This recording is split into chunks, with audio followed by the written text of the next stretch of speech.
When we feel anxious or expect that a situation might cause anxiety, our natural reaction is to want to regain some sense of control. Because anxiety can feel overwhelming, it's natural to want to get away from it. And one of the most common ways we try to control our anxiety is through avoidance. And for someone with health anxiety, the thought of coming into contact with anything that could potentially threaten their health and safety can be terrifying. This fear leads to avoidance, where a person might avoid anything that might trigger their anxiety about illness or death. This is a continuation of our video series about health anxiety, and in today's video, we're going to be talking about how avoidance in health anxiety makes health anxiety worse, and how avoidance causes significant problems and difficulties in a person's life. So let's start by talking about what people with health anxiety tend to avoid. A person with health anxiety may avoid other people. Imagine having a friend or a relative who's sick. Even if their illness isn't contagious, just being around that person might trigger fears about catching something or being reminded of your own vulnerability. And as a result, a person with health anxiety might avoid seeing friends or relatives who might be sick. They might also avoid healthcare professionals, such as doctors or nurses, because they associate doctors and nurses with illness or being sick. Even the idea of seeing a doctor might bring up fear of being diagnosed with something serious, so it feels safer to just avoid these people altogether. A person with health anxiety can avoid certain places. Places can trigger thoughts of sickness, death, or germs. Hospitals are a very common example of places that people with health anxiety will avoid.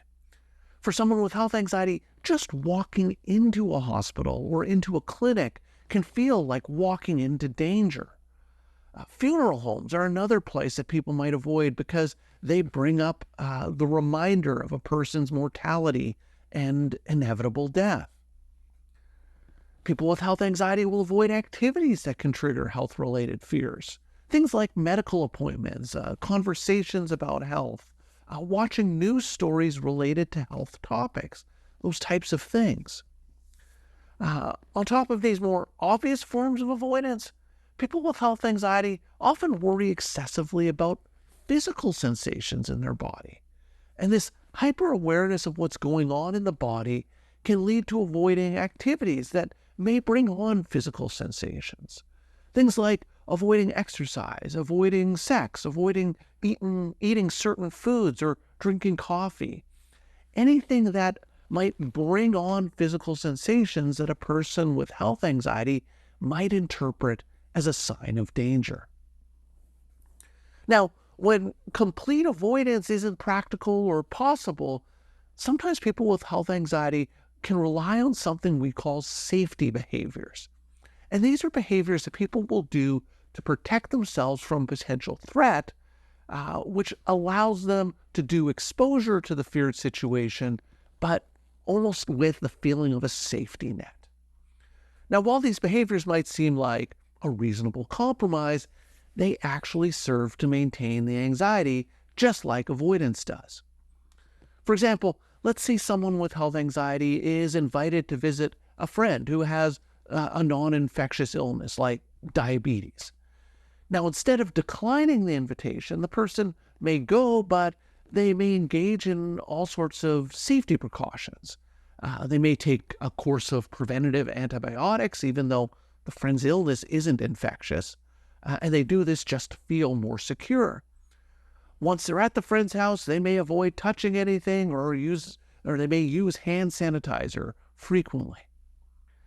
Now, although these types of safety behaviors are more subtle than full-blown avoidance, they serve a similar purpose.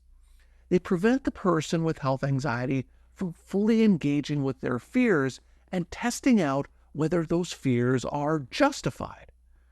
So in our example, I might never learn that visiting a friend with diabetes isn't dangerous.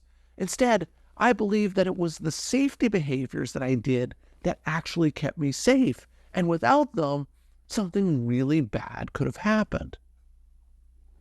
So, while both avoidance and safety behaviors can provide some temporary relief from health anxiety, they come at a high cost. And the most significant problem is that these behaviors maintain and reinforce a person's health anxiety. By avoiding situations or relying on safety behaviors, I never allow myself to face my fears and discover whether those fears are legitimate. This avoidance prevents me from gathering the evidence that can help me disprove my catastrophic thoughts about health. And over time, my mind becomes stuck in a cycle of anxiety because the fears remain unchallenged and untested. In essence, I become stuck in a world where my worst fears seem like very real possibilities because I've never taken the steps to disprove them. And the more you rely on avoidance and safety behaviors, the more you become convinced that these strategies are necessary for your safety. And this can slowly chip away at a person's self-confidence. Each time you avoid a situation or you use a safety behavior, you reinforce the belief that you're not capable of handling it on your own. Over time, this belief becomes stronger and stronger, and you become increasingly dependent on these behaviors. And as this dependence on these safety behaviors grows, your world starts to shrink. You might find yourself avoiding more and more situations because the list of things that trigger your health anxiety expands. What might begin as avoiding hospitals or doctors' offices extends to avoiding social gatherings where people might be talking about health. You might start to avoid exercise because it raises your heart rate, or you stop enjoying your favorite foods because they might cause discomfort. And this cycle leads to a very restricted and unsatisfying life. The activities and experiences that you once enjoyed become off limits because they trigger health anxiety. Your social life might suffer as you avoid friends or family who could remind you of health issues. Even everyday activities like shopping, eating out, or going to work might feel overwhelming, leading you to withdraw even further. So what starts out as short-term relief from anxiety by engaging in avoidance and safety behaviors ends up trapping you in your health anxiety.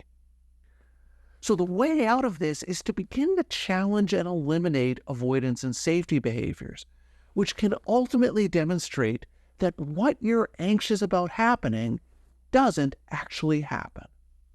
And we do this through a process called graduated exposure. And in the next video in this series, we'll be discussing how to do graduated exposure as a way of reducing and ultimately eliminating avoidance and safety behaviors that are maintaining health anxiety. So I hope you'll keep an eye out for that video when it comes out. And in the meantime, if you want to learn more about how safety behaviors serve to maintain anxiety in all sorts of anxiety conditions, I'd encourage you to check out this video. So that's all for today's video. As always, thank you for making it all the way to the end of this video, and I will see you in the next one.